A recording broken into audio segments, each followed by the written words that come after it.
Noticentro 1, CMI. Buenas noches, bienvenidos a las noticias. Los siguientes son los 3 hechos más importantes de hoy en Colombia.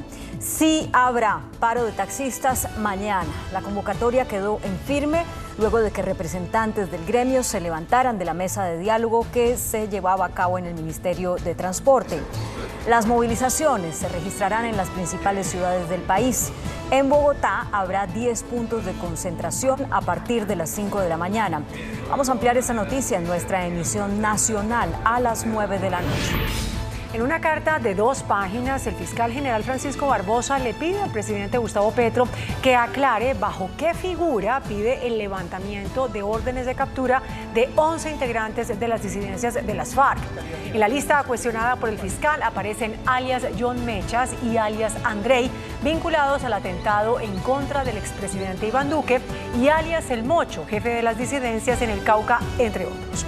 Ampliación de esta noticia en nuestra emisión nacional a las 9 de la noche.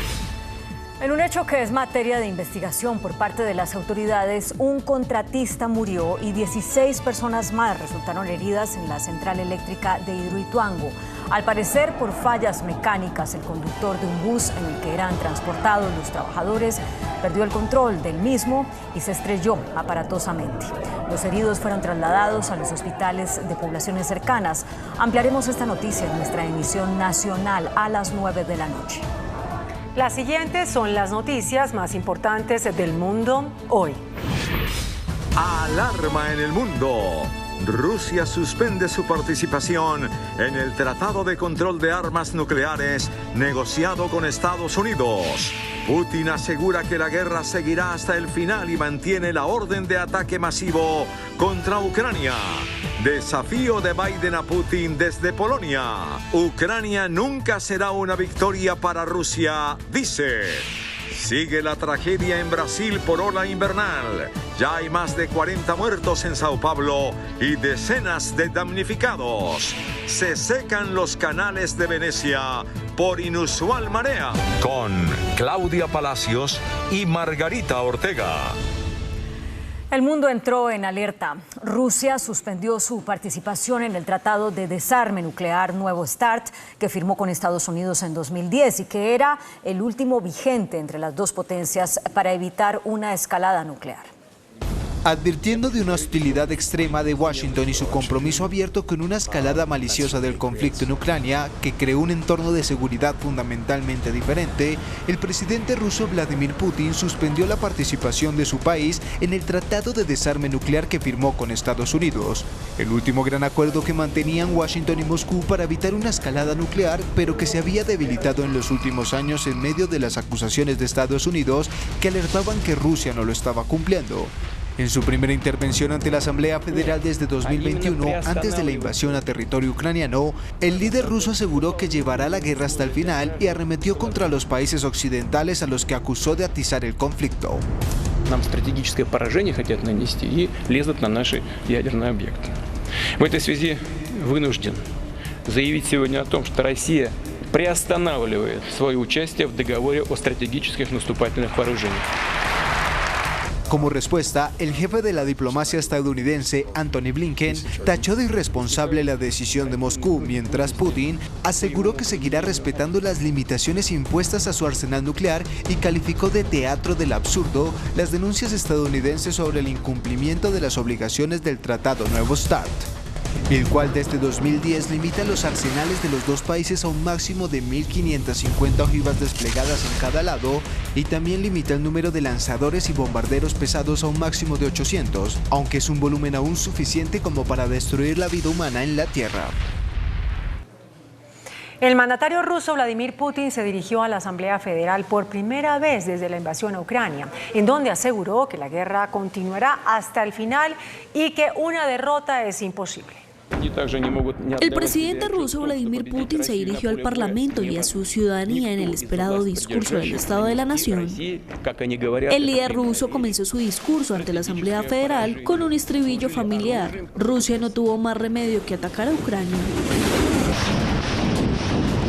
Putin afirmó que la invasión a Ucrania fue necesaria para defender a Rusia, pues Occidente se estaba preparando para convertir a Ucrania en una plataforma de lanzamiento repleta de armas para atacar a su país, lo que significaba que Moscú tenía que actuar antes de poder hacerlo. Ответственность за разжигание украинского конфликта, за эскалацию, за рост числа его жертв полностью лежит на западных элитах. И, конечно, на киевском режиме сегодняшнем, для которого украинский народ, по сути дела, чужой. El presidente justificó su operación especial señalando que fue para proteger a las personas en las tierras históricas, para garantizar la seguridad nacional y eliminar la amenaza que representa el régimen neonazi ucraniano. Putin aseguró que Rusia se verá obligada a alejar la amenaza de sus fronteras, mientras sistemas de armas occidentales de mayor alcance continúan llegando a Ucrania. Por último, destacó el verdadero patriotismo de los ciudadanos rusos, que están pasando un momento duro, pero que en su mayoría respaldan las operaciones militares. Por su parte, el presidente de Estados Unidos, Joe Biden, lanzó un desafío a Putin. Aseguró que Ucrania nunca será una victoria para Rusia. Desde Polonia, Biden afirmó que Estados Unidos mantendrá el apoyo a Ucrania y aclaró que Occidente no conspira para atacar a Rusia. En unos abarrotados jardines del antiguo Palacio Real de Varsovia, en la capital de Polonia, el presidente estadounidense Joe Biden dejó en claro que Ucrania no será nunca una victoria para Rusia durante un emotivo discurso en vísperas del primer aniversario de la guerra. Our support for Ukraine will not waver. NATO will not be divided, and we will not tire. President Putin's craven lust for land and power will fail, and the Ukrainian people's love for their country will prevail. Biden, que hace unas horas efectuó una visita sorpresa a Ucrania, negó además que las potencias occidentales planeen atacar a Rusia. The United States and the nations of Europe do not seek to control or destroy Russia. The West was not plotting to attack Russia, as Putin said today. And millions of Russian citizens who only want to live in peace with their neighbors are not the enemy. This war is never a necessity. It's a tragedy. President Putin chose this war. Every day the war continues is his choice. He could end the war with a word.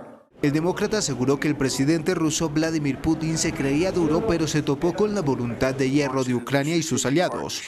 1 year ago, the world was bracing for the fall of Kyiv. Well, I just come from a visit to Kyiv, and I can report Kyiv stands strong. Kyiv stands proud. It stands tall. And most important, it stands free. Biden además cerró filas con los jefes de Estado de 9 países del flanco oriental de la OTAN, resaltando que la unidad de la alianza militar es sólida como una roca en esta guerra.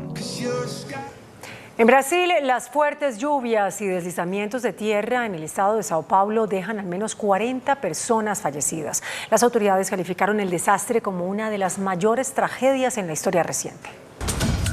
Aumenta a 40 el número de víctimas fatales que ha dejado las fuertes lluvias de las últimas horas en el estado de Sao Paulo, Brasil, las cuales han provocado deslizamientos de tierra en varias ciudades costeras del sureste del país durante las festividades del carnaval. Las autoridades manifestaron que se contabilizan alrededor de 40 desaparecidos y casi 2.500 evacuados, además de numerosos daños materiales en esta turística región. Las personas que se han visto obligadas a abandonar sus hogares están alojadas en escuelas y organizaciones de la sociedad civil. Entre las decenas de heridos hay 6 en estado grave.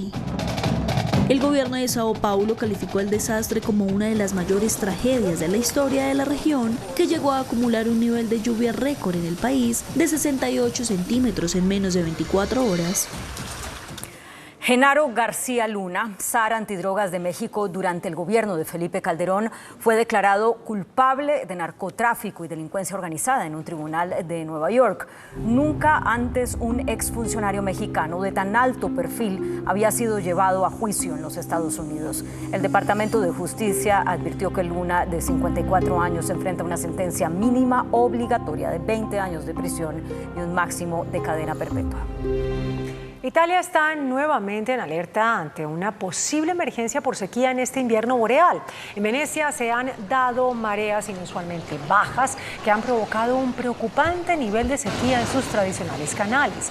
Este fenómeno ha dificultado la movilidad en partes de la ciudad para las góndolas, los taxis acuáticos y hasta las ambulancias. Los nuevos movimientos sísmicos registrados en Hatay, en Turquía, dejan al menos 6 personas muertas, cientos de heridas. Las autoridades han pedido el envío urgente de tiendas de campaña, ya que la población no quiere regresar a sus viviendas. La situación en Turquía continúa delicada. A los daños conocidos por el devastador terremoto de hace 2 semanas, se le suman los últimos temblores de 6,4 y 5,8 de magnitud que golpearon nuevamente el sureste del país cerca de la frontera con Siria.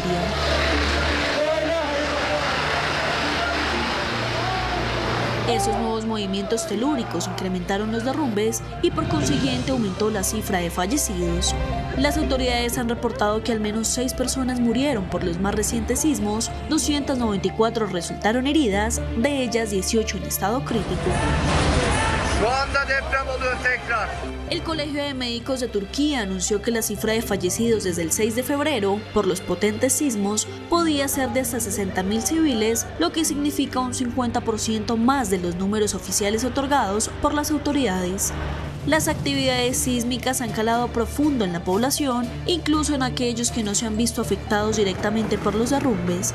Las autoridades locales alzaron un pedido para recibir más tiendas de campaña de manera urgente, porque los ciudadanos no quieren regresar a sus viviendas por miedo a que otro terremoto tumbe sus edificios. Hasta el momento, los movimientos tectónicos han dejado 44.000 personas muertas en Turquía y Siria y decenas de miles más sin hogar.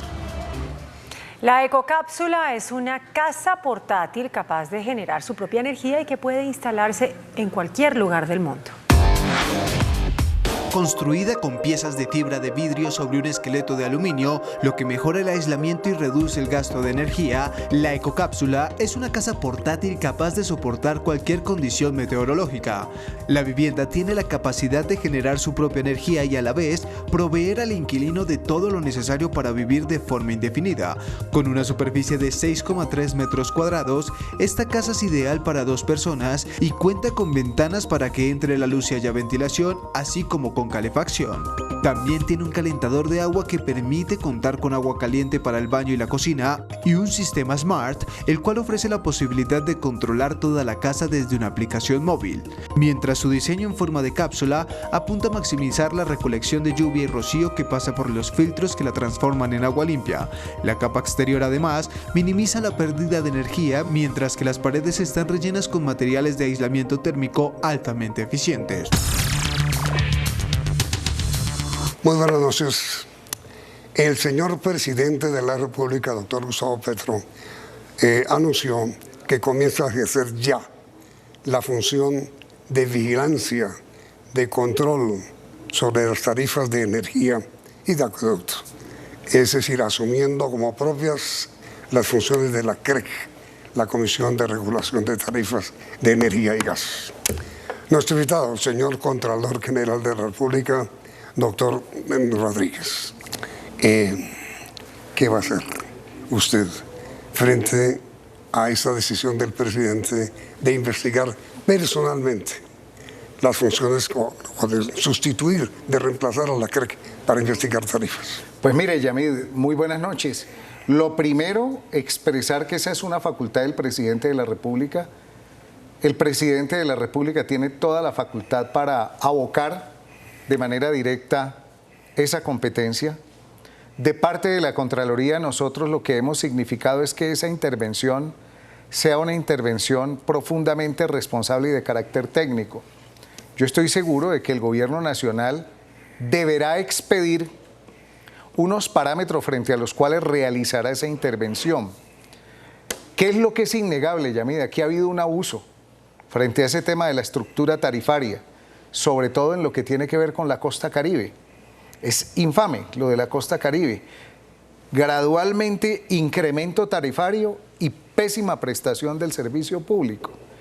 Entonces, yo pienso que la intervención del presidente de la República, repito nuevamente, debe ser una intervención de carácter fundamentalmente técnico, eso sí, y muy responsable, pero pienso de que él está en toda la posibilidad de realizarlo. Ahí en las juntas hay mayoría del gobierno, pero creo que la revisión es muy prudente que se haga con el rigor técnico, con el rigor, desde luego, de responsabilidad que debe existir, que no vaya a colocar en riesgo la seguridad energética del país, pero eso sí, desde luego, realizando una revisión bastante importante y detenida de ese tema. Pero a ver, Contralor, en los sectores eléctricos ya ha habido expresiones de temor, porque si el presidente extiende el periodo de intervención y no actúa con efectividad y sobre todo con resultados, se corre el riesgo de un racionamiento. Dicen los que transportan, los que producen energía. Sí, yo espero que eso se realice así. Usted tuvo la oportunidad, Yamid, hace unos días de entrevistar al superintendente de servicios públicos aquí, precisamente a raíz de esa intervención realizada por parte del gobierno nacional. Yo repito, espero y confío, y vamos a estar muy vigilantes frente a ese tema, de que eso sea una intervención, como le digo a usted, de manera técnica y de manera responsable. Habrá un temor frente a las, y es válido frente a las debidas circunstancias en las cuales se realice, pero lo que no se puede colocar en duda es que esa intervención es una facultad y una posibilidad que tiene el presidente de la República de hacerlo. O sea, para nada se puede decir o que es ilegal o que es inconstitucional o que lo está haciendo pues de manera arbitraria. No, es una posibilidad que él tiene y le repito, vamos a esperar el decreto, la resolución en la cual establezca los límites, la manera y la forma de cómo lo va a hacer. Pero usted tiene facultad como Contralor General para controlar las medidas del presidente. Mire, no propiamente de esa manera que usted lo llama, pero sí hay una facultad que otorgó el acto legislativo número 04 del 2019 en cuanto a lo que tiene que ver el control preventivo y concomitante. Por ejemplo, y ahora que lo hablábamos extra micrófono, y vamos a hacer un pronunciamiento sobre ello, ¿cuál es el impacto desde el punto de vista fiscal frente a diferentes tipos de medidas que se puedan tomar? Temas de transición mineroenergética, temas de materia pensional, temas de la reforma de la salud. A la Contraloría, ¿qué le importa? Le importa el impacto fiscal que eso tenga. Y así se lo hice saber a la ministra en una reunión que tuve con ella. Voy a mirar el tema del impacto de salud, con la ministra de Salud, y espero reunirme con el ministro de Hacienda para analizar y revisar el impacto fiscal antes del pronunciamiento que va a hacer la Contraloría sobre el tema. ¿Por qué, Yamid? Porque es el impacto fiscal que se tiene a mediano y a largo plazo, y considero que eso sí es una responsabilidad de la Contraloría. De aquí a mañana llega a haber algún tipo de dificultad y la gente lo que va a preguntar es si el Contralor qué opinó o qué dijo frente a ese tema. Nosotros aspiramos y esperamos, Yamid, a entregar un documento que sea un insumo técnico para el debate político del Congreso y para que el gobierno pueda tomar la mejor decisión que considere. Es decir, señor Contralor, lo que usted me está diciendo es que va a medir, a observar el impacto fiscal que puedan tener los decretos o las medidas que dicte el presidente. Y además, simultáneamente, está mirando o midiendo el impacto fiscal que podría tener el proyecto de reforma a la salud si se aprueba. Antes de que se apruebe, antes de que se apruebe. Preventivamente. Claro, desde luego que sí. Y considero que ese es un compromiso que yo asumí con el Congreso de la República y con los colombianos, y es advertir desde el punto de vista fiscal las implicaciones que puede tener en un momento determinado una reforma. Si se puede fiscalmente, porque usted puede plantear y puede decir una cantidad de circunstancias, pero ¿qué es lo que hay que mirar? Aquí hay que mirar el impacto de la trazabilidad que pueda tener todo eso o todas las reformas desde el punto de vista presupuestal. Si usted dice, y lo hablábamos ahora, Yamid, el tema de la transición mineroenergética, yo he hablado frente a ese tema, yo estoy de acuerdo con que tiene que hablarse de un tema de transición mineroenergética, pero que eso tiene que ser gradual. Eso debe ser con mucha responsabilidad sobre todo, y precisamente el 28 de este mes invité a la ministra para un foro que vamos a hacer nosotros en la Contraloría, donde vamos a invitar a los diferentes actores, porque aquí tenemos una alta dependencia del petróleo y tenemos una alta dependencia de otros hidrocarburos que son importantísimos. ¿Cómo está la proyección? ¿Cómo está eso de las reservas? Sí, sobre salud me está hablando. Le estoy hablando de transición mineroenergética en este caso y el tema de minas y energía. ¿De acuerdo? Sí. En el tema de salud, de igual manera tendrá que verlo, porque es que todo termina siendo transversal, Yamid. ¿Por qué? Porque si usted afecta presupuestalmente, pues es lógico que tiene que medir el impacto que va a tener en un momento determinado la carga que eventualmente demande la prestación del servicio de salud. Mirar eso presupuestalmente, cuánto lo va a impactar. Y si presupuestalmente lo va a impactar, ¿de dónde va a sacar la plata? A ver, señor Contralor, yo no, la verdad es que no estaba preparado para enfrentar esa respuesta si la iba a hacer usted. Pero permítame hacerle la siguiente observación.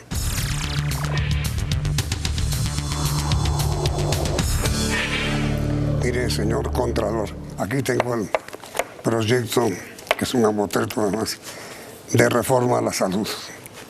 Dice el artículo 150, sujeción a disponibilidades presupuestales y al marco fiscal de mediano plazo.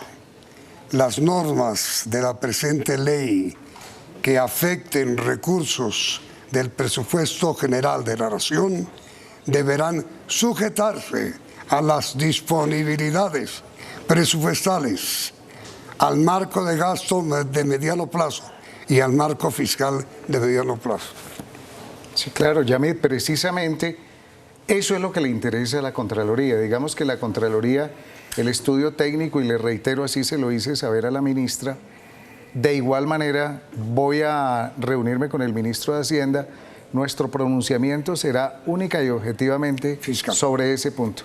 El impacto que se tenga frente al marco fiscal de mediano y largo plazo. Punto. La Contraloría determinará, producto de su estudio de carácter técnico y del análisis que se tenga frente al tema, en qué medida todas esas decisiones que se tomen dentro del marco del proyecto terminarán afectando ese marco fiscal. Pero miren, señor Contralor, aun cuando este tema no realmente es suyo, es simplemente para que trate de hacer un cálculo como persona natural, no como Contralor.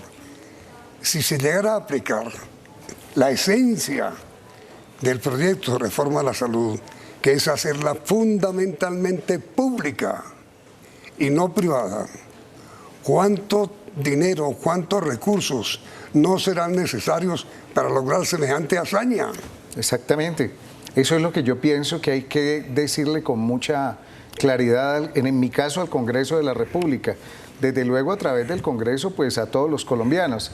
Nosotros, les reitero, para el próximo mes estaremos produciendo ese documento de carácter técnico donde medimos el impacto fiscal que se tendría en el evento de que se aprobara la reforma a la salud. Ya el Congreso de la República analizará, el gobierno mirará y será un análisis autónomo, independiente, diferente del gobierno, pero considero que es una obligación dentro de las facultades que de control preventivo y concomitante tiene la Contraloría. Prevenir si eventualmente existe alguna circunstancia que desde el punto de vista de carácter técnico presupuestal nos hace dudar frente al tema. Sin que usted prejuzgue, es claro que, según este artículo, el que le acabo de leer, la reforma es inviable. Porque ¿dónde están los recursos presupuestales? Es lo que vamos a ver, Yamid, y es lo que le reitero. El próximo mes nosotros, a través de un documento de carácter técnico en lo que es el análisis del marco fiscal, como está ahí en el artículo de mediano y largo plazo, pues estaremos pronunciando al respecto. No hay dudas de que inviable, ¿no? No sé, Yamid. Eso es lo que se va a revisar y es lo que se va a mirar. Ahora, miren, Contralor, el cambio, la descarbonización, la despetrolización, la desgasificación. Sí, eso es algo, Yamid, que como le decía, yo considero que se tiene que hacer gradual, sobre todo por esta circunstancia. Puede que nosotros, frente al contexto mundial, no seamos unos grandes productores de petróleo y de hidrocarburos, pero la dependencia que desde el punto de vista económico tenemos es muy fuerte. O sea, la dependencia frente a lo que le está transfiriendo y frente a lo que está significando recursos para inversión por cerca de 7 billones de pesos, pero de igual manera lo que está implicando el tema de exportaciones y demás es un recurso demasiado importante que la Contraloría necesita ver la proyección de cómo se van a reemplazar esas fuentes de financiación por este sentido, Yamid. Hablar de suspensión de una vez de exploración y explotación es complejo cuando nosotros tenemos serias dudas frente al tema de las reservas, sobre todo porque es que las reservas no se pueden meter todas dentro del mismo saco. Hay reservas ciertas, hay reservas probables y hay reservas posibles. Y las reservas ciertas nuestras no van a 6 años, 7 años, no dan para más. Entonces, cuando estamos hablando de las probables y posibles, pues todavía tenemos 50-10% y tenemos serias inconsistencias frente al tema. Nuestro llamado de la atención no es ni mucho menos ni contra el medio ambiente, no, hay que hacer una transición, pero de igual manera hay que tener muy en cuenta de que nosotros tenemos una profunda dependencia desde el punto de vista económico, reitero, de esos recursos del petróleo, así no seamos en gran medida unos exportadores, pero no solamente del petróleo, sino de otros hidrocarburos que tienen que ver carbón, que tienen que ver con el gas, que tienen que ver con que están generando y que en su conjunto terminan siendo una fuente importantísima, que de verdad reemplazar esa fuente de la noche a la mañana es complicado. Cuando de la noche a la mañana es complicado, pues ¿cómo se tiene que hacer? Se tiene que hacer una transición, pero tiene que ser una transición profundamente responsable, seria y gradual, como incluso la están haciendo otros países. Por eso nosotros el día 28 de febrero vamos a hacer ese foro en la Contraloría, va a ir la ministra, van a ir diferentes actores donde esperamos y aspiramos a que se pueda dialogar frente a ese tema y sacar unas conclusiones importantes de ese tema. Es decir, transición sí, pero despacio. Muy gradual, es una transición, muy despacio. Sobre todo en lo que le corresponde a la Contraloría, en este caso al Contralor, Yamid, vigilando ese marco fiscal y cómo van a ser reemplazadas esas fuentes. O sea, cómo se va a reemplazar ese ingreso de recursos que en este momento tenemos. Usted me acaba de hablar del foro que proyecta realizar al fin de este mes. Sí, señor. Usted acaba de realizar un foro sobre pensiones. Sí, cómo no. ¿Qué acordaron o qué vieron ahí? Pues a ver, en el foro en materia pensional se vieron diferentes puntos de vista. Llamamos la atención frente a la responsabilidad y frente al tema del manejo de las pensiones de los fondos, cómo nosotros debíamos involucrarnos de manera directa frente a un seguimiento, pero ante todo frente a las dificultades y a los riesgos que esto podía generar. Participó el gobierno, participó quien en ese momento estaba como viceministra. Tengo entendido que la viceministra salió del viceministerio, pero me parece que ella fue con una posición muy importante en la cual precisó algunos aspectos desde el punto de vista técnico. Estuvo el Congreso de la República. ¿Pero cuál fue la conclusión básica del foro? Hubo varias, Yamid, entre otras cosas los impactos que se tienen desde el punto de vista presupuestal, la constitución o los riesgos que podría haber de un solo fondo. Hablando que fue una propuesta que realizaron los sindicatos de que se hiciera un solo fondo, pero ante todo de lo que debe implicar con pensiones y los privados. Exactamente. Eso fue una propuesta que surgió de parte de los sindicatos y demás. También estuvo el doctor Santiago Montenegro. Defendiendo los fondos. Defendiendo a los fondos. Y repito nuevamente, es que las conclusiones, Yamid, terminan generándolas el Congreso de la República. Las conclusiones, pero nosotros otorgamos un insumo. Sobre esta defensa de los fondos privados, ¿la conclusión es la de que son necesarios? Pues en una medida y acorde a ellos, se habla de que ha existido un adecuado manejo por parte, es que cada quien habla, Yamid, acorde al interés que tiene frente a ello. Como hablar en el tema de salud también con el tema de EPS. Perdón, yo le pregunto es como conclusión que hubo en el fondo, en el foro.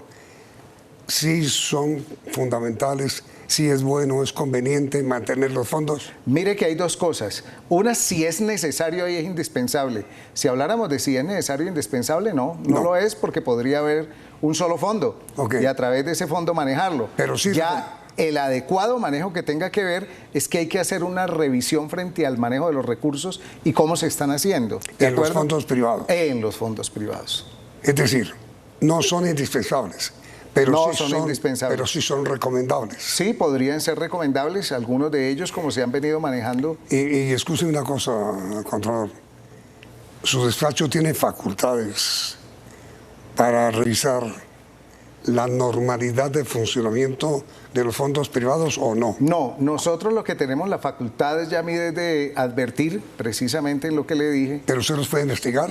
No, la posibilidad de que se le esté dando algún tipo de, se esté colocando el riesgo, el recurso público como tal, que implica así esté siendo manejado por un particular que le va a permitir el aseguramiento de la pensión a una persona. En ese sentido la Contraloría sí lo puede advertir. No, pero perdón, recurso público llama usted que cuando yo, una persona natural, ahorra en un fondo privado, ese recurso es mío. Sí, claro. Es decir, es público. Sí. Yamid, es similar a lo que está pasando y me ha tocado vivirlo ahora con el tema de las cajas de compensación o con las cámaras de comercio. Esas son personas jurídicas de carácter privado, pero muchas de las funciones que están desempeñando son públicas. Sí. Entonces están diciendo hasta dónde la Contraloría se me puede venir a mí a involucrar y a inmiscuir de manera directa cuando yo tengo la naturaleza privada y a mí no se me puede meter. Esa es mi pregunta. Exactamente. Sí se puede meter. Entonces nosotros lo que estamos haciendo es que sí nos podemos meter y estamos mirando y estamos concertando con ellos la manera y la forma de cómo podemos articular un adecuado control.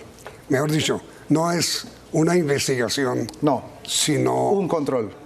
Un control, pero para hacer un control hay que mirar. Sí, claro, desde luego, revisar. Lo que pasa es que... Revisar no es investigar. No es lo mismo, no es lo mismo, Yamid, porque, claro, porque usted puede en un momento determinado realizar revisiones que no impliquen investigación. Usted simplemente revisa y hace actos de verificación y recomendaciones que puede conducir a una indagación preliminar. Y va a haber esa revisión. Claro, desde luego, vamos a revisar y estamos concertando con ellos. Yo me reunía con el doctor Julián Domínguez, por ejemplo, en el caso de las cámaras de comercio, y me decía la manera y la forma como ellos podían o como ellos consideran que deben rendir esa información. Yo les digo sí, pero la necesitamos de esta manera y de esta forma. Mire que yo no he visto, Yamid, que se opongan al control.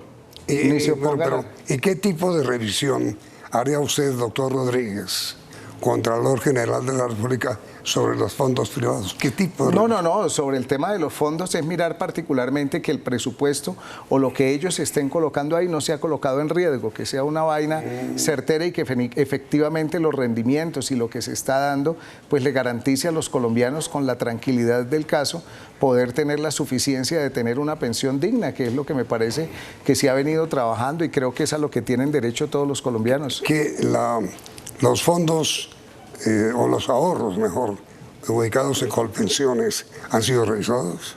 Sí, claro. ¿Ya están bien? Desde luego que sí, claro, desde luego ahí hay un recurso importantísimo, que es una reserva importante que se tiene y que es la que le garantiza a los colombianos precisamente poder tener la posibilidad de llegar a una vejez digna, que es en lo que considero yo que nos identificamos plenamente todos los colombianos frente a ese tema. Siguiente tema, señor Contralor. Hidroituango. Usted estuvo hace unos días allá. Sí, Hidroituango yo, Yamid, veo que ha venido avanzando. Le quiero decir que esa es una obra orgullo de los antioqueños, orgullo de los colombianos. Me metí hasta el fondo del tema, estuve viendo el funcionamiento de las turbinas, estuve mirando los diferentes paneles de control. Yo salí muy tranquilo, sobre todo en este entendido, Yamid. Son 8 turbinas. Gradualmente ya se entregaron 2. Se comprometieron conmigo a que antes de que termine este año, le estoy hablando a usted, octubre, noviembre de este año, se entregan en funcionamiento otras 2 turbinas. Qué bueno. Eso ya serían 4 turbinas. Le quiero decir que solamente esas 2 turbinas que están funcionando ya producen más energía que el mismo Guatapé. O sea, es una vaina que ha sido importante, me parece que ha venido otra. Y sobre todo, ¿sabe algo, Yamil? Me parece que es orgullo antioqueño, es orgullo paisa, que con todas las dificultades que tienen, yo tuve la oportunidad de hablar con el director de la obra, con los obreros, con todos, y los vi bien. Yo creo que hay un gran entusiasmo, los entusiasmé muchísimo, más allá de cualquier tipo de responsabilidad que me dicen. Y la Contraloría en la responsabilidad, yo les digo, esperemos a que el proyecto entre en funcionamiento. Todo. Exacto, y ahí entramos a mirar qué responsabilidades pueden existir frente al tema. Hubo una advertencia suya sobre la falta de un seguro. ¿Cómo es eso? El problema, Yamid, es que no tienen una póliza de riesgo. Y como no tienen una póliza de todo riesgo... Si llegara a pasar algo... El riesgo es de EPM, ¿ya? Y estamos hablando de un recurso, pues, imagínese usted, 20 billones de pesos prácticamente, o más de 20 billones que se han invertido ahí, que son muy fuertes. Esa fue la advertencia que nosotros hicimos.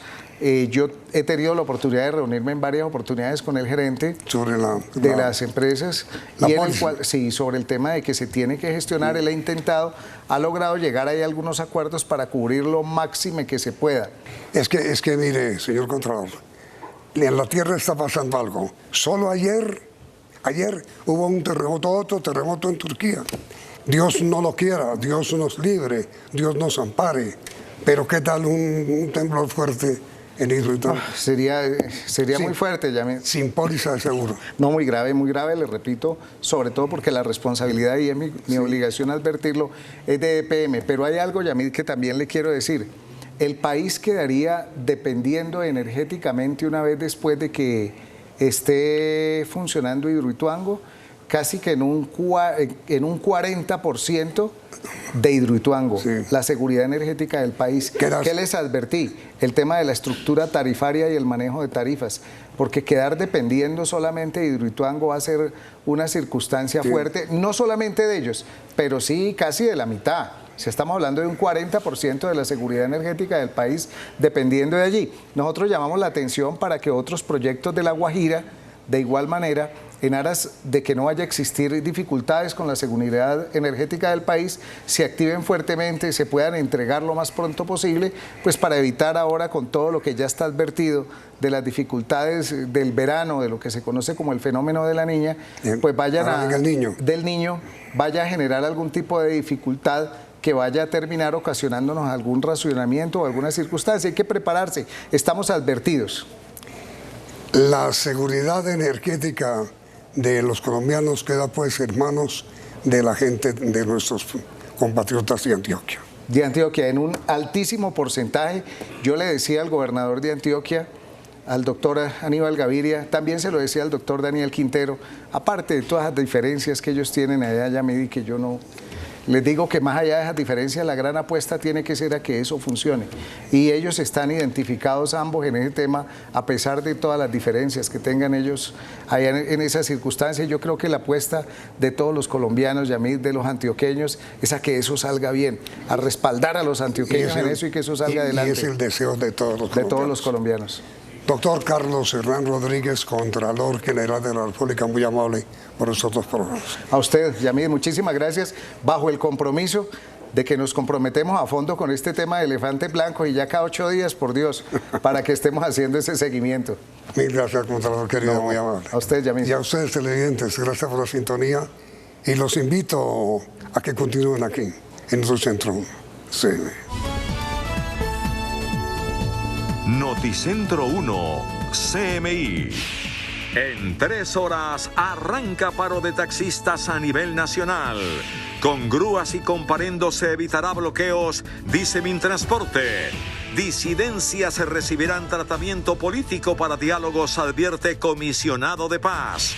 Fiscal pide explicación por petición para levantar orden de captura contra John Mechas, jefe de disidencias. Protestas contra Corredor Verde de la Carrera Séptima. Alcaldía dice que proyecto no tiene reversa. Profamilia reporta aumento de interrupciones del embarazo tras fallo que despenalizó el aborto hasta la semana 24. Cerebro del crimen del fiscal Pecci será testigo de la fiscalía. Ultimátum del presidente a ganaderos. Venta de tierras es para allá, no para dentro de 20 años, dice. Aparatoso accidente en Hidroituango. Un muerto y 16 heridos. Expresidente Santos pide moderación en la política colombiana.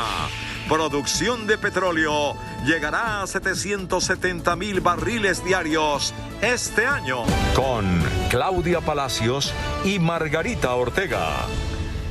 Iniciamos nuestra segunda hora de noticias. En pocas horas inicia en todo el país un paro de taxistas. Los propietarios de vehículos de servicio público se levantaron de la mesa de diálogo con el gobierno luego de advertir que no cuentan con garantías para discutir temas como el alza de la gasolina y la proliferación de aplicaciones que ofrecen servicios de transporte. Ministro, señores, yo sé que no podemos estar allá. Los representantes del gremio de taxistas de varias ciudades que hoy estaban reunidos con el ministro de Transporte e integrantes de otros ministerios se pararon de la mesa de trabajo asegurando que no estaban las garantías para seguir conversando. Esto es lo que piden. Necesitamos que esté sentado aquí el Ministerio de Ciencia y Tecnología porque es cierto que este gremio necesita profesionalizarse para prestar un mejor servicio. Necesitamos el Ministerio de Minas. Desde el mes de octubre al mes de hoy, cada taxista está perdiendo 1.500 pesos. Necesitamos acá el Ministerio del Trabajo. Tenemos una deuda histórica a la vicepresidenta de la República, porque ¿cómo les parece que hay un tema del Ministerio de la Igualdad? Y hoy no estamos jugando entre iguales. Mañana habrá paro de taxistas en las principales ciudades del país. Algunos inician a la medianoche, otros a las 3 de la mañana, otros a las 4, otros a las 5 de la mañana. Reiteramos, pedimos disculpas a toda la ciudadanía en general, pero es una legítima defensa y las concentraciones pues generarán un poco de incomodidad en el tema de movilidad. El ministro está en todo su derecho, el gobierno, nosotros pues invitamos a todos nuestros conductores y propietarios a hacerlo lo más pacíficamente posible. Este audio circuló en redes luego de la reunión. No vamos a dañar carros, simplemente el compañerito que esté trabajando, qué pena, lo paramos, le bajamos el servicio y se le desinflan 2 llantas, no se le van a dañar ni nada. Las principales razones del paro son alzas en los combustibles y la participación de vehículos particulares en la prestación del servicio de transporte. El ministro de Transporte, Guillermo Reyes, advirtió que con grúas y comparendos se evitarán los bloqueos de vías. Esperemos no esté precedida de fines electorales que movilizan a muchos en el territorio nacional, ya cuando casi estamos en épocas de campañas electorales. Esta fue la primera reacción del ministro de Transporte cuando los taxistas se levantaron de la mesa y dejaron en firme el paro de mañana. Frente a los bloqueos, vamos a utilizar las normas que nos habilitan a imponer comparendos, inmovilizaciones y a tener grúas y los medios dispuestos para que no se afecten los derechos de los demás. El jefe de la cartera de transporte afirmó que las soluciones sí se están tramitando. Ese debate que proponen aquí los taxistas se tiene que dar en el Congreso de la República y no en una mesa de trabajo. Nosotros hemos hecho una propuesta para llevarla al Congreso. La ministra de Trabajo, de las TIC y de Ciencia y Tecnología han señalado que debe llevarse en la reforma laboral y el proyecto de régimen sancionatorio. La otra semana se emitirá una circular en la que se ratifican las sanciones contra conductores de vehículos particulares que ofrecen el servicio de transporte. En Bogotá, los taxistas se concentrarán en 10 diferentes puntos desde las 5 de la mañana. En la madrugada de este miércoles empezarán las concentraciones de taxistas en diferentes ciudades del país, en rechazo al transporte ilegal prestado por carros particulares. En Bogotá hay por lo menos 10 puntos de concentración, donde se espera la llegada de los taxistas a partir de las 5 de la mañana. Avenida Ciudad de Cali con calle 26, inmediaciones del aeropuerto El Dorado. Calle 13 con carrera 37, al frente de la Secretaría de Movilidad. Calle 80, calle 13 en el sector del Playón. Monumento de Banderas, Portal Tunal, Portal del 20 de Julio y Portal del Norte. Mañana Bogotá tendrá otra afectación por protestas contra el gobierno nacional por el paro de taxistas. Ojalá cumplan movilizaciones pacíficas sin bloqueos al transporte público. Ni los bloqueos ni obstrucciones al derecho al transporte público de las mayorías se permiten. Se calcula que alrededor del 70% de los taxis participarán en la jornada. En la capital no habrá caravanas ni planes tortuga, sino concentraciones. Las autoridades reforzarán el pie de fuerza para garantizar la movilidad y la seguridad durante este miércoles con más de 2.000 hombres. El alto comisionado para la paz, Danilo Rueda, aseguró a Noticentro 1 CMI que las dos disidencias de las FARC, la de Márquez y la de Mordisco, son consideradas por su oficina como grupos rebeldes de carácter político y que una vez se resuelvan algunos asuntos jurídicos se iniciará una mesa de conversaciones con estos grupos. El comisionado reveló que es una conclusión a la que llega su oficina tras 6 meses de acercamientos con esta guerrilla. El carácter en estos 6 meses de exploración es claramente de origen político, es la caracterización que hemos hecho desde la Oficina de Paz. El comisionado explicó las razones por las cuales se hizo esta caracterización. La caracterización parte del origen y su origen se remonta a agosto del año 2019. Ahí se expresan públicamente las razones por las cuales se alzan en armas. Una de ellas es el entrampamiento, que además tiene una consideración en la Comisión de la Verdad y un informe explícito y adicionalmente un pronunciamiento reciente de la Jurisdicción Especial de Paz JEP. Se requiere por supuesto que haya una investigación a fondo nacional para que se esclarezca qué fue lo que allí sucedió. En ese mismo sentido se pronunció el presidente de la Comisión de Paz del Senado. Considero que en el caso de la segunda Marquetalia y de Iván Márquez se debe emprender un diálogo de carácter político.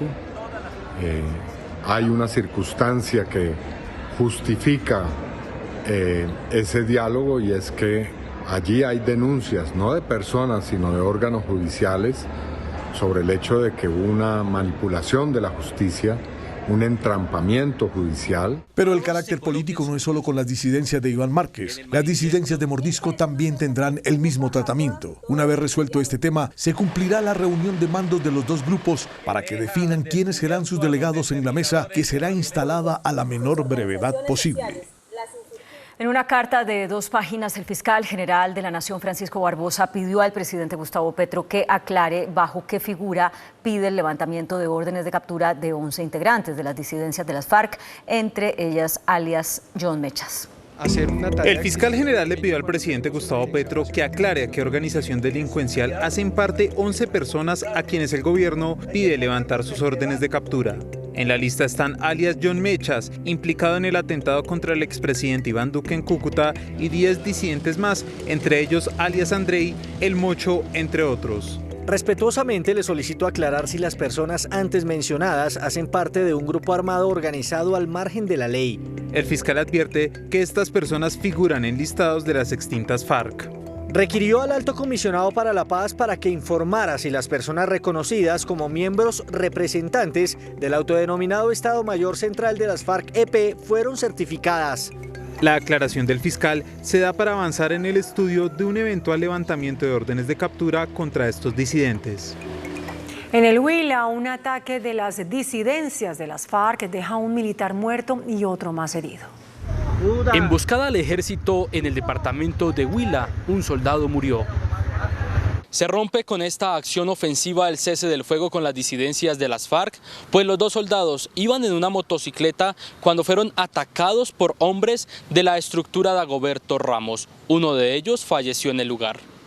El soldado asesinado fue identificado como Vargas Medina Wilmer y también se confirmó que un suboficial resultó gravemente herido. La víctima del ataque había sido condecorado recientemente por su lucha contra el narcotráfico. La Procuraduría rechazó la libertad de 5 implicados en el atentado en la Escuela de Cadetes General Santander, bajo el argumento de que no se vencieron los términos para que estas personas que estaban detenidas salieran de la cárcel. La Procuraduría advierte que no hubo vencimiento de términos en el caso de los 5 presuntos implicados en el atentado en la Escuela de Cadetes General Santander, por lo que la entidad se opuso a la libertad de estas personas. La defensa de los procesados ante el señor juez de control de garantías en 2 oportunidades solicitó la libertad de los mismos, aduciendo un posible vencimiento de términos.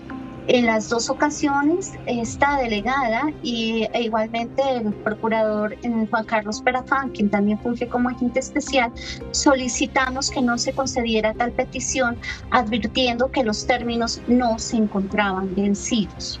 La Fiscalía, además de la Procuraduría, están en desacuerdo con la libertad de los 5 presuntos organizadores del atentado que dejó 22 personas muertas. El defensor de derechos humanos, Leiner Palacios, confesó que teme por su vida. Denunció que el Chocó está bajo el dominio de los grupos criminales. Protegido por la Oficina de Derechos Humanos de la ONU en Colombia y acompañado por los embajadores de la Unión Europea y de Suecia, el líder social chocuano Leiner Palacios apareció hoy en Bogotá admitiendo que tiene miedo. Créanme que como defensor de derechos humanos, hoy tengo que decirles que tengo mucho miedo. Por esa razón está pensando en abandonar el país. Yo en estos momentos la verdad que veo muy reducida la posibilidad de yo seguir estando en Colombia y estoy realmente considerando la posibilidad de salir. Aseguró que en el Chocó las bandas criminales ejercen pleno dominio. El Chocó hoy es un pueblo que está secuestrado por la delincuencia y es un departamento que cada día los grupos armados violan más los derechos de la población. Hasta el punto de que los jóvenes prefieren suicidarse antes de que los recluten. Es increíble que hoy en el departamento del Chocó tengamos que aceptar que nuestros jóvenes se maten para no ser reclutados. Los embajadores de Suecia y de la Unión Europea le ofrecieron a Leiner Palacios solidaridad y apoyo para garantizar su vida. Colectivos feministas conmemoraron un año de la sentencia que despenalizó el aborto hasta la semana 24 de gestación. Movimientos feministas se tomaron hoy las calles de Bogotá y la sede de la Corte Constitucional para destacar que el fallo que despenalizó el aborto hasta el 6º mes de gestación ha permitido que las mujeres accedan a ese servicio de manera temprana. Las mujeres están yendo a los hospitales públicos están haciendo abortos, las EPS están autorizando en clínicas como Profamilia porque tienen convenio y sale gratuito, entonces yo creo que el balance es positivo. Los movimientos Causa Justa y Jacarandas aseguran que el fallo no ha representado un incremento considerable en las solicitudes de interrupción del embarazo. Todos aquellos abortos que antes se hacían en la clandestinidad están pasando a las cifras oficiales del sistema de salud, pues lo cual es algo muy positivo. El Estado colombiano ha estado muy comprometido con la implementación de la decisión de la Corte. Profamilia aseguró que las interrupciones voluntarias del embarazo aumentaron tras el fallo que despenalizó el aborto hasta la semana 24 de gestación. En un 65% aumentaron los abortos seguros y voluntarios tras la sentencia de la Corte que despenalizó la interrupción del embarazo hasta los 6 meses de gestación, aseguran desde Profamilia. La sentencia ha cumplido con esa orientación y es como el 97% de las interrupciones que se realizaron en Profamilia en el año 2022 corresponden a embarazos con menos de 16 semanas de gestación. Y específicamente el 86% de ese grupo estaban con menos de 12 semanas de gestación. Cuando la interrupción voluntaria del embarazo, el aborto, se hace en edades gestacionales tempranas, los riesgos de morbilidad o de mortalidad son mucho menores. Se habla de un 0,5 por cada 100.000 casos. Solo el 1.1% de los procedimientos se realizaron después de la semana 24. Protestas en la carrera séptima. Habitantes rechazaron el corredor verde propuesto por la alcaldía de Claudia López. El distrito dice que el proyecto no tiene reversa. Con bloqueos sobre la carrera séptima en plena hora pico, los habitantes de esta emblemática vía rechazaron el corredor verde. Esta interrupción momentánea del tráfico es lo que va a pasar todos los días. Los carros no van a poder pasar. El proyecto del corredor verde que está planeando la alcaldesa nos bloquea a 900.000 personas que vivimos en el borde oriental. Hoy va a haber un Transmilenio por la séptima, cosa que dijimos en campaña que no iba a haber. Es decir, la alcaldesa mintió. Luego de varias horas de bloqueo, la protesta fue disuelta por la policía. Estábamos protestando de manera pacífica, ya se estaba terminando la protesta y nos mandaron 15 Robocops. Pese a la resistencia que genera el proyecto de Claudia López, el distrito aseguró que es irreversible y que en marzo se abrirá la licitación. Bueno, el proyecto no solamente sigue en firme, sino que queremos dar espacios para que la gente lo conozca bien. Yo creo que hay mucha desinformación. El plan de la alcaldesa para la carrera séptima es intervenirla desde la calle 26 hasta la 200. El corredor tendrá 2 carriles por sentido para buses eléctricos, amplios andenes, ciclorrutas, 2 carriles mixtos en sentido sur-norte, pero el punto más polémico es que se eliminan los carriles desde la 92 hasta la 28 para los carros particulares. El desbordamiento del tráfico, que no tiene proyecto, que no tiene presupuesto, pues va a afectar más de 250 barrios y la vida cotidiana de todos. A mí me gusta mucho que la alcaldesa vaya a hacer el Transmilenio por la séptima, ahora con otro nombre, de Corredor Verde. Lo que pasa es que ellos hacen algo que me parece un error, que es eliminar 2 carriles para carros norte-sur. Yo entiendo que la alcaldesa quiera mantener la ciclorruta de la carrera séptima, pero la realidad es que no cabe. En su defensa, el director del IDU asegura que se habilitarán la circunvalar y la carrera 11, donde se eliminará la ciclorruta para los carros que van de norte a sur. Hoy se mueven por la séptima los vehículos a una velocidad promedio de 23 kilómetros por hora. Promedio, eso es un promedio del día, de la hora pico, la hora valle. Con el proyecto, el transporte público se va a mover a 50 kilómetros por hora y el vehículo particular va a pasar a 30 a 40 kilómetros por hora. El corredor verde costará 2.5 billones de pesos. Se construirá en 5 tramos y se espera que esté listo en 2 años y medio. El presidente Gustavo Petro lanzó una crítica a los ganaderos para que cumplan con el compromiso de vender cerca de 3 millones de hectáreas de tierra para proyectos productivos. ¿Cómo estás? En Mosquera, Cundinamarca, el presidente Gustavo Petro aprovechó el lanzamiento del programa Campesena, que busca capacitar mediante el SENA a 3 millones de hogares campesinos. Allí cuestionó la tenencia de la tierra en Colombia y reiteró que durante su gobierno busca implementar una verdadera reforma agraria. La tenencia de la tierra es absurdamente irracional en Colombia. Nuestras más o menos 15 a 20 millones de hectáreas fértiles, donde deberían cultivarse los campos, están dedicadas a un pastoreo extensivo, prácticamente a nada, improductivas. Por eso le exigió a Fedegan que cumpla con la promesa de vender las hectáreas de tierra con las que se comprometió con el gobierno nacional. Si Fedegan cumple su palabra y tenemos los recursos en el presupuesto para comprar la tierra ya,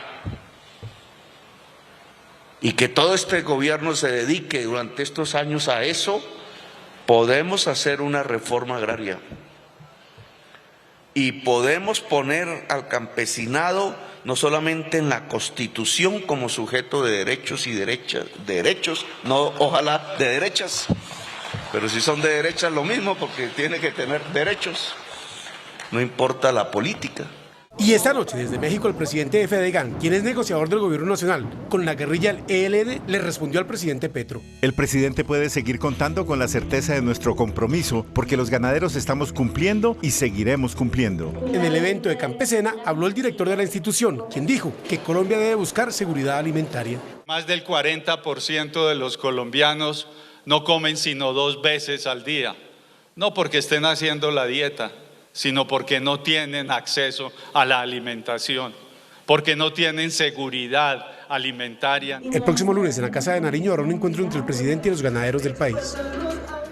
Hoy empezó la defensa de la ministra Carolina Corcho sobre la reforma a la salud. Dijo que la reforma no tiene ideología. Férrea defensa de la ministra Carolina Corcho a la reforma presentada por su cartera.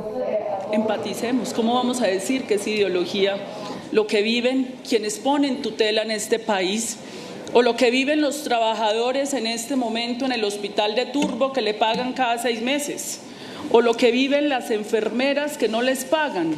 La ministra insistió en que se debe acabar la intermediación de las EPS y dijo que la nueva EPS será fortalecida por ser del gobierno. Corcho respondió a otros cuestionamientos. Ministra, ¿usted cree en serio que la ADRES va a tener las condiciones y las capacidades técnicas para hacerse cargo de lo que hoy están haciendo esa veintena de EPS? Los integrantes de la Comisión Séptima de la Cámara decidieron que van a iniciar unas audiencias públicas por todo el país para permitir que diferentes sectores y los ciudadanos participen en la discusión de la reforma a la salud. Lina María Sandoval, Noticentro 1, CMI.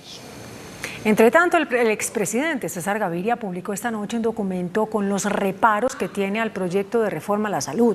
La colectividad presentará su propio proyecto de reforma. El expresidente Gaviria señala que en la reforma no se determina la duración del periodo de transición, lo que puede llevar al sistema a un escenario de incertidumbre severa, paralizando a los agentes y afectando su funcionamiento y la garantía del derecho fundamental a la salud. Además, critica que no hay un cálculo de recursos de talento humano y financieros necesarios para generar las nuevas capacidades en la ADRES y las estructuras estatales por crear. Gaviria afirma que el proyecto de ley no establece una hoja de ruta, hitos e indicadores para el periodo de transición hacia el nuevo sistema. El exmandatario señala que el nuevo arreglo institucional estatal planteado en la reforma derriba los incentivos a la calidad y eficiencia del actual sistema de salud y no implementa nuevos incentivos al respecto.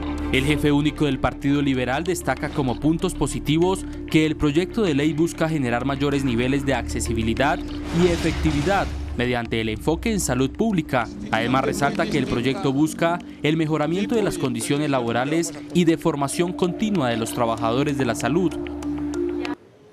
Francisco Luis Correa, cerebro del crimen del fiscal antimafia Marcelo Pecci, será testigo de la Fiscalía y entregará nuevos nombres de implicados en el homicidio. Francisco Luis Correa está cerca de sellar un acuerdo con la Fiscalía para convertirse en el principal testigo del crimen del fiscal antimafia Marcelo Pecci. Correa fue la persona que organizó la logística del homicidio e incluso ya ha rendido interrogatorio en 4 oportunidades en los cuales acusó a narcos de participar en el crimen. A raíz de su declaración, se empezó a mencionar al clan Insfrán de Paraguay. Ha decidido servir de testigo de cargo de la Fiscalía General de la Nación en aras de indagar qué personas se encuentran inmersas o participaron adicionalmente en la muerte del fiscal paraguayo Marcelo Pecci. El hombre aceptaría su participación y entregará más nombres de personas implicadas en el crimen y la Fiscalía estudia si le concede una inmunidad total en sus delitos o parcial. Aseguró ya haber participado en la muerte del fiscal paraguayo Marcelo Pecci Albertini. El juicio por el homicidio de Marcelo Pecci quedó suspendido mientras se define la negociación. Está en investigación el siniestro dentro de la central eléctrica de Hidroituango que deja una persona muerta y 16 más heridas. Juan Carlos Villacerna, contratista de la central hidroeléctrica Ituango, murió en un hospital cercano minutos después de ser embestido por esta buseta que transportaba personal de la empresa ATV, Riva Calzoni. Según las autoridades, al parecer el vehículo reportó una falla en los frenos, perdió el control y se estrelló en el acceso a los pozos de presión, lugar donde actualmente se adelantan las labores de blindaje a los túneles verticales de captación. 16 personas más resultaron heridas, algunas fueron llevadas al hospital del municipio de San Andrés de Cuerquia. Hoy enviamos un mensaje en solidaridad con las familias y las personas que resultaron lesionadas en el accidente de tránsito que ocurrió el día de hoy en el proyecto hidroeléctrico, especialmente con la familia del joven Juan, quien es residente del municipio de San Andrés de Cuerquia. Según EPM, otras 6 personas resultaron ilesas. Un avión privado proveniente de Corozal, Sucre, registró una emergencia cuando aterrizaba en la pista del Aeropuerto Internacional Rafael Núñez de Cartagena. Según las primeras informaciones, un problema con el tren de aterrizaje provocó la emergencia. En el interior de la aeronave iban 2 tripulantes y 3 pasajeros, quienes resultaron levemente lesionados. Las operaciones aéreas estuvieron suspendidas por espacio de 2 horas. El expresidente Juan Manuel Santos convocó a los colombianos a dejar los extremos y a moderar la política. El Premio Nobel de Paz Juan Manuel Santos hizo el llamado a los colombianos en un video que envió a la asamblea del partido La Fuerza de la Paz, asegurando que sin moderación en la política no serán posibles los acuerdos. Estado de opinión de la extrema derecha o la dictadura callejera del proletariado de la extrema izquierda pretenden colocarse por encima de la ley. Por eso pidió que se imponga en la política colombiana la moderación. La moderación, es decir, el centro político, bien sea inclinado a la izquierda o a la derecha, alejado de los extremos, es imperativo reinventarlo, volverlo nuevamente atractivo y popular. Es la base para restablecer la indispensable confianza de la gente, cada vez más exigente en sus instituciones democráticas. El expresidente Santos recalcó que el mundo está avanzando peligrosamente hacia una confrontación nuclear. Gremios de la producción asistieron como invitados especiales a la presentación del nuevo partido La Fuerza de la Paz y reclamaron liderazgos que incluyan y que no polaricen. En el histórico Salón Rojo del Hotel Tequendama fue presentado hoy el partido La Fuerza de la Paz. Asistieron como observadores presidentes de gremio, que pidieron un liderazgo nacional incluyente. Colombia necesita un liderazgo que provoque procesos colectivos, necesita un liderazgo que provoque consensos y no que provoque polarización. El ministro del Interior, Alfonso Prada, acudió en nombre del gobierno a pedir que el país pase de la crítica a las propuestas. A veces encontramos un rechazo casi que automático de sectores, pero la invitación incluso a ellos y a todos los colombianos es a que con argumentos persuadamos qué es lo que puede funcionar mejor. Por su parte, el director del partido La Fuerza de la Paz advirtió que pasarán las reformas que sean viables y concertadas. Las reformas van a pasar, las reformas consensuadas, trabajadas, las reformas viables, posibles, construidas sobre lo construido, sin destruir 30 años de experiencia o 50 años de experiencia o 100 años de empresariado. El gobierno de México está afinando sus protocolos de migración para que los turistas colombianos no sean maltratados cuando llegan a ese país. Eso le dijo hoy a Noticentro 1 CMI la embajadora del país azteca en Bogotá, Patricia Galeana. Ante las múltiples quejas de ciudadanos colombianos que llegan a México como turistas, el gobierno colombiano le pidió al de México que trate de mejor manera a nuestros connacionales. Así lo dijo la embajadora del país azteca en Colombia, Patricia Galeana. En México la migración no es un delito. Todos los migrantes se pueden, o los turistas, se pueden defender ante las instancias correspondientes de derechos humanos en México. Además indicó que el presidente Gustavo Petro le pidió personalmente a Andrés Manuel López Obrador que ese país sirva de sede de una cumbre para tratar el tema de la migración en el continente. Es todo un reto y nos ha pedido Colombia que se lleve a cabo una cumbre sobre migración en México. Estamos trabajando en ello. Según la embajadora, los protocolos en México se están ajustando para tratar mejor a los turistas colombianos. La Procuraduría cuestionó los graves retrasos en la construcción del Museo Nacional de Memoria de Colombia, incluido en el Acuerdo de Paz. Cuestiona al Ministerio Público que la obra, que ha costado más de 90.000 millones de pesos, no fuera entregada el pasado octubre como se prometió. Advierte además de un posible detrimento patrimonial. Rusia suspendió su participación en el Tratado de Desarme Nuclear Nuevo START que firmó con Estados Unidos en 2010. El presidente Joe Biden, por su parte, lanzó un desafío a Putin y aseguró que Ucrania nunca será una victoria para Rusia. Noticias del Mundo en Noticentro 1 CMI. El presidente ruso Vladimir Putin se dirigió al Parlamento y a su ciudadanía en el esperado discurso del Estado de la Nación. En su alocución comunicó que Moscú ya no participará en el Tratado New START con Estados Unidos, que limitaba los arsenales nucleares de ambas potencias. Entre tanto, aseguró que continuarán paso a paso con sus objetivos en el este de Europa y que una derrota es imposible. El presidente estadounidense Joe Biden desde Varsovia, Polonia, reafirmó la unidad de la OTAN y llamó dictador a su homólogo ruso. Además, prometió continuar con la ayuda de su país a Ucrania.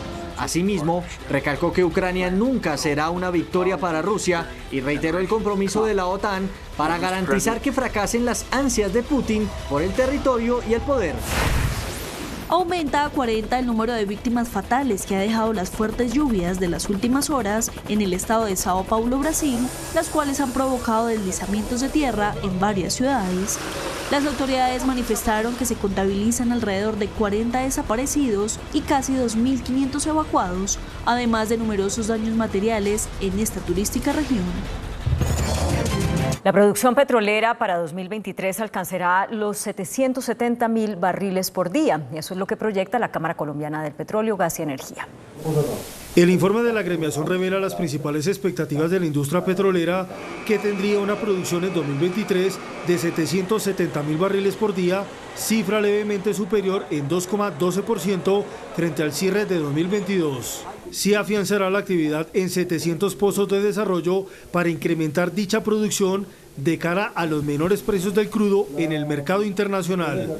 Para este año se promedia un crudo de $83 el barril, mientras en 2022 se cotizó en $100 el barril.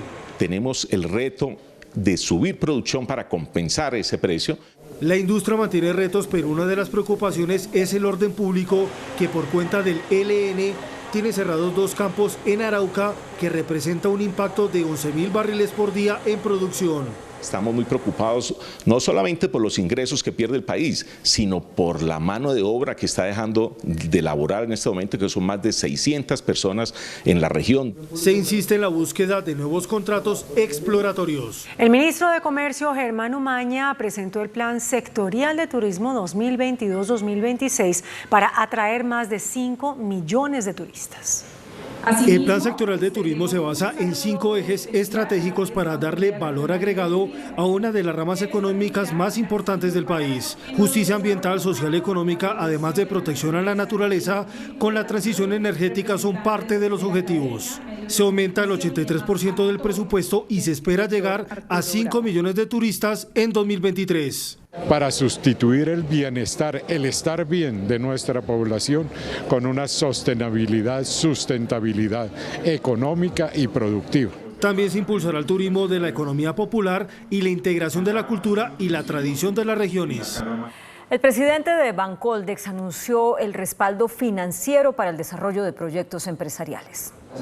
Se mantendrán los programas exitosos de financiación implementados en 2022. En Neocrédito multipliquemos por lo menos por 10 las movilizaciones que tuvimos en 2022 y en Leasing Digital por lo menos multiplicarlas por 5. Así que vamos a tener más registros de empresarios y vamos a tener más créditos movilizados. En total la entidad desembolsó créditos por 6.9 billones de pesos para un crecimiento del 32%. La mayoría de estos recursos fueron destinados a la micro, pequeña y mediana empresa del país. El índice de capitalización de la bolsa, que mide el comportamiento de las 20 principales acciones, cerró a la baja. El índice selectivo MSCI Colcap de la Bolsa de Valores de Colombia bajó 1,06% a 1.198 puntos. La acción de Cemex fue la que más subió, con una valorización de 6,41% a 4.070 pesos. La acción del grupo Aval fue la que más bajó, con una pérdida de 6,08% a 510 pesos. La acción más negociada de la jornada fue la de Ecopetrol, al movilizar más de 11.000 millones de pesos, con una variación positiva de 1,45% a 2.588 pesos. El dólar cerró al alza. Indicadores económicos en Noticentro 1 CMI. La tasa representativa del mercado que regirá para mañana miércoles será de 4.950 pesos con 33 centavos. Los profesionales de cambio compran la divisa en promedio en 4.540 pesos y la venden en 4.600 pesos. Un euro cuesta 5.284 pesos. La libra de café en Nueva York se cotizó a $1.94. El azúcar se transó en 21,37 centavos de dólar la libra. El barril de petróleo WTI se cotizó en $76.17. La referencia Brent para Colombia se cotizó en $82.77. Una acción de Ecopetrol cuesta 2.588 pesos.